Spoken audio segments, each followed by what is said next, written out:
எல்லோருக்கும் வணக்கம் நேயர்களே. ரொம்பவே முக்கியமான ஒரு விஷயத்தை பற்றி நாம் தெரிந்து கொள்ளப் போகிறோம். சிவகார்த்திகேயன் அவர்கள் முதல்வர் விஜய் அவர்களும் த்ரிஷா அவர்களும் சேர்ந்து போனதை பற்றி ஒரு முக்கியமான விஷயத்தை சொல்லியிருக்கிறாங்க. எதனால் சேர்ந்து போனாங்க அப்படிங்கிறத பற்றியும், அது சரியா தப்பா அப்படிங்கிறத பற்றியும் சிவகார்த்திகேயன் அவர்கள் சொல்லியிருக்கிறாங்க. இன்றைக்கி ஒட்டுமொத்த சோசியல் மீடியாக்கள் முழுக்கவே இந்த குறிப்பிட்ட விஷயம்தான் மிக பெருமளவுக்கு பரபரப்பாக போயிட்டுருக்குது. சிவகார்த்திகேயன் அவர்களை பற்றி மட்டும்தான் பேசிகிட்டு இருக்கிறாங்க. அப்படி என்ன விஷயத்தை முதல்வர் விஜய் மற்றும் த்ரிஷா அவர்கள் சேர்ந்து போகிறத குறித்து அவர் சொல்லியிருக்கிறாரு. அவங்க இரண்டு பேரும் சேர்ந்து போகிறதுக்கான என்ன காரணம்னு சொல்லியிருக்கிறாரு. எதனால் தமிழக மக்கள் இந்த அளவுக்கு கொதிப்பாக இருக்கிறாங்க அப்படிங்கிற விஷயத்தை பற்றிலாம் நாம் தெரிஞ்சுக்கலாம். வாங்க நேயர்களே, வீடியோக்குள்ள போகலாம். சேனலுக்கு புதியவராக இருந்தால் மறக்காமல் சப்ஸ்கிரைப் பண்ணுங்க. நேயர்களே, ஒரு வாரத்திற்கு முன்னாடி தல அஜித் அவர்களுடைய தாயார் இறந்து போயிட்டாங்க. தல அஜித் அவர்கள் ஏர்போர்ட்டில் இருந்து தன்னுடைய வீட்டுக்கு வர வரைக்கும் கண்கள் கலங்கிக்கிட்டு தடுமாறிக்கிட்டே வந்தார். இந்த குறிப்பிட்ட வீடியோ மிக பெரும் அளவுக்கு சோகத்தை ஏற்படுத்தியிருக்கு. ஏன்னா நாம் எல்லாருமே தல அஜித் அவர்களை அப்படி பார்த்ததே கிடையாது. தல அஜித் அவர்களை ஒன்று கம்பீரமாக பார்ப்போம், இல்லை ரசிகர்கள் கிட்ட கோபமாக கத்தி பார்ப்போம். ஆனால் முதல் முறையாக தல அஜித் அவர்கள் தடுமாறி நடக்க முடியாமல் கண்கள் கலங்கி இப்படி நம்ம பார்த்ததே கிடையாது. அதை பார்த்த உடனே ஒட்டுமொத்த தமிழக மக்களுக்குமே கஷ்டமாக இருந்துச்சு. இப்படிப்பட்ட ஒரு சோக சுச்சுவேஷன்லேயும் தளபதி விஜய் அவர்கள் வந்த ஒரு குறிப்பிட்ட விஷயம் எல்லாருக்குமே ஒரு சின்ன ஒரு சந்தோஷத்தை ஏற்படுத்தினுச்சு. முதல் முறையாக தல அஜித்தையும் தளபதி விஜய் அவர்களையும் சேர்ந்து பார்க்குறோம் அப்படின்னு எல்லாருக்குமே ஒரு சந்தோஷத்தை ஏற்படுத்தினுச்சு. இதில் முக்கியமான விஷயம் என்ன அப்படின்னு பார்த்தீங்கன்னா, தளபதி விஜய் அவர்கள் வெறும் காலில் செருப்பு போடாமல் தல அஜித் அவர்களுடைய வீட்டுக்கு வந்திருப்பாங்க. இத்தனைக்கும் சுற்றி இருக்கிற எல்லாருமே ஸ்லிப்பர்ஸ் போட்டிருப்பாங்க. தளபதி விஜய் அவர்கள், முதல்வர் விஜய் அவர்கள் எந்த ஒரு முக்கியமான இடத்துக்குமே அங்கே இருக்கிற சென்டிமெண்ட்டை மதித்து அவர் செருப்பு போடாமல் தான் போயிருக்காரு. நிறைய நம்ம வீடியோக்கள் பார்க்க நேர முடியுது.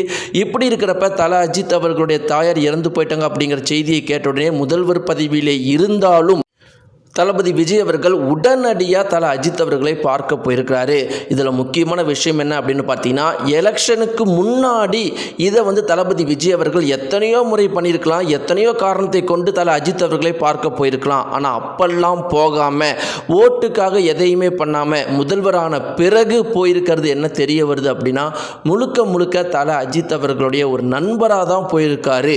அதே மாதிரி எலெக்ஷனுக்கு முன்னாடி ஓட்டுக்காக இந்த எந்த ஒரு விஷயத்தையும் அவர் பண்ணாமல் இருந்த அவருடைய பெரிய குணத்தை நமக்கு காட்டுது. இப்படி இருக்க நேயர்களே, கூட த்ரிஷா மிக பெரும் அளவுக்கு கான்ட்ரவர்சியை ஏற்படுத்திட்டாங்க. ஒட்டுமொத்த தல ரசிகர்கள், தளபதி ரசிகர்கள் எல்லாருமே என்ன பேச ஆரம்பிச்சிட்டாங்கன்னா, தமிழகத்துடைய தாய்மார்கள், பெண்கள் எல்லாருமே, ஏமா த்ரிஷா எங்கள் தளபதி விஜய் அவர்களை தனியாக விட மாட்டியா, எங்கே போனாலும் கூடியே போறியா, அவருடைய பெயரை கெடுக்கிறியங்கிற மாதிரி எல்லாருமே ரொம்பவே பேச ஆரம்பிக்கவும், சிவகார்த்திகேயன் கிட்டே இது குறித்து கேள்வி கேட்டிருக்கிறாங்க. அதற்கு அவர் என்ன சொல்லியிருக்காரு அப்படின்னு பார்த்தீங்கன்னா, தளபதி விஜய் அவர்கள், முதல்வர் விஜய் அவர்களும் த்ரிஷாவும் சேர்ந்து போகிறத பற்றின கமெண்ட்டுகளை நான் சொல்ல முடியாது.